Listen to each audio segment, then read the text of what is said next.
Passion changes everything. This is the simplified hypothesis of Sir Ken Robinson, a brilliant English educational philosopher who puts forth this idea to describe a state where our natural talents meet our passions, meet our personal passions. He calls it your element. And we're going to talk about your element on this edition of the Numinds Knowledge Drop.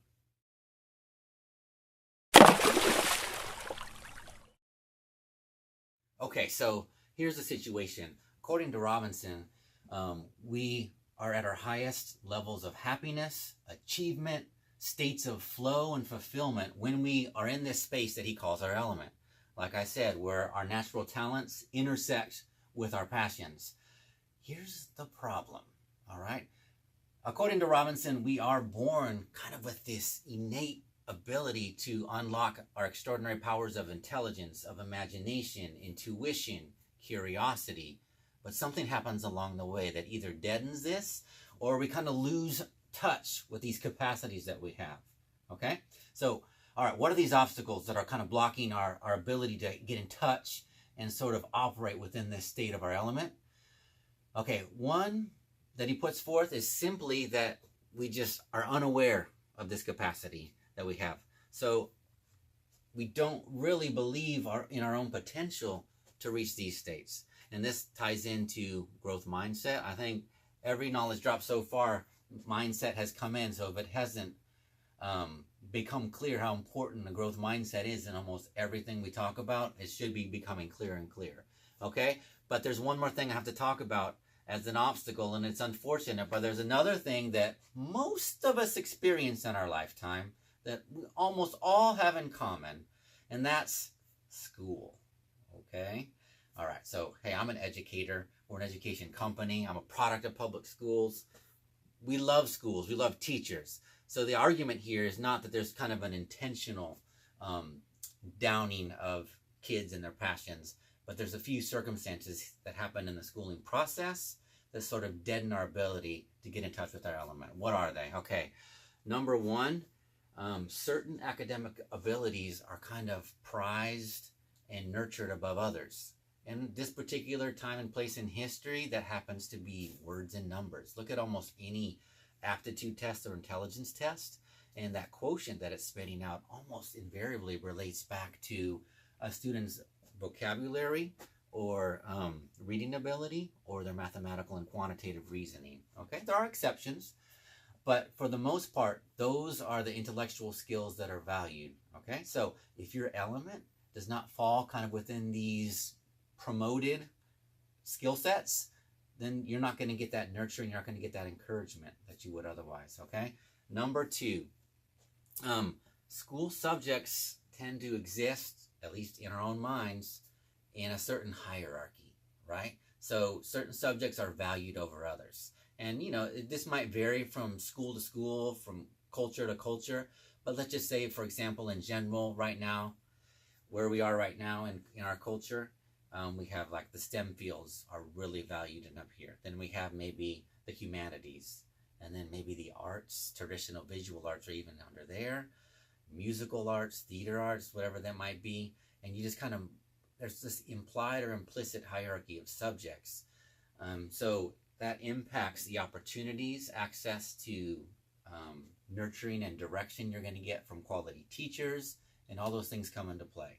All right, it's almost the luck of the draw where your element happens to be, where that falls within the hierarchy. And finally, standardized assessment. Okay, we're not going to harp on and on about this, but let's just refer back to that old Einstein quote that if you measure a fish's intelligence by its ability to climb trees, it's going to end up looking pretty dumb. And there's a funny comic about that, just to refresh your memory. Okay, and that's kind of what we're doing in our schools these days. And so all these things kind of play together. So if you go back to reason number one about certain skill sets being valued over others, that loops right back into our standardized testing. So if you don't test well and you're not a words or numbers kid, and your element happens to fall outside of those realms, well, then you're just out of luck, okay? All right, so why does all this matter, right? Finding your element, your passion, it all feels so touchy-feely, doesn't it? this is not all about feel good. Now, in general, yes, Robinson's arguing we want people to feel happy and fulfilled in their lifetimes, but this is not some kind of like fluffy escapism.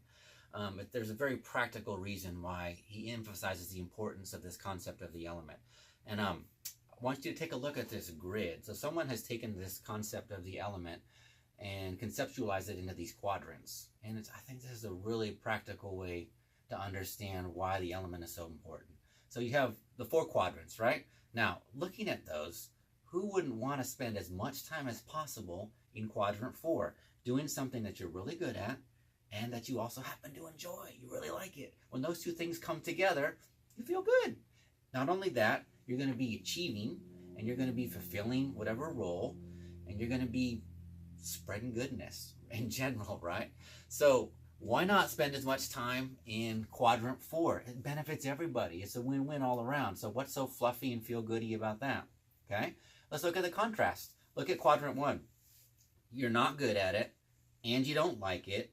Who's going to want to spend as much time as possible in quadrant 1? I don't. Okay, now there's a reality here. Our roles are very multi-layered and interconnected and complex, and whether you're a student going through school or an adult in the workforce, you're going to have to spend time in all 4 quadrants. That's not the point. It's not denial. But if you can nurture a life that helps you spend as much time as possible in quadrant 4, then you're getting closer to your element, okay? Now, there's one more level to take this. The Japanese have this fascinating concept that they call ikigai, okay? Take a look at this.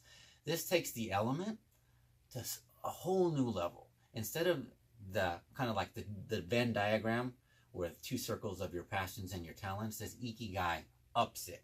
And this concept says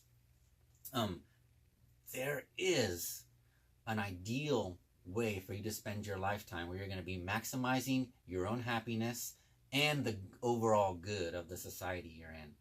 So in other words, this concept of the element is not brand new, but he's kind of taken it. Robinson has taken and adapted it for our time and place. Now,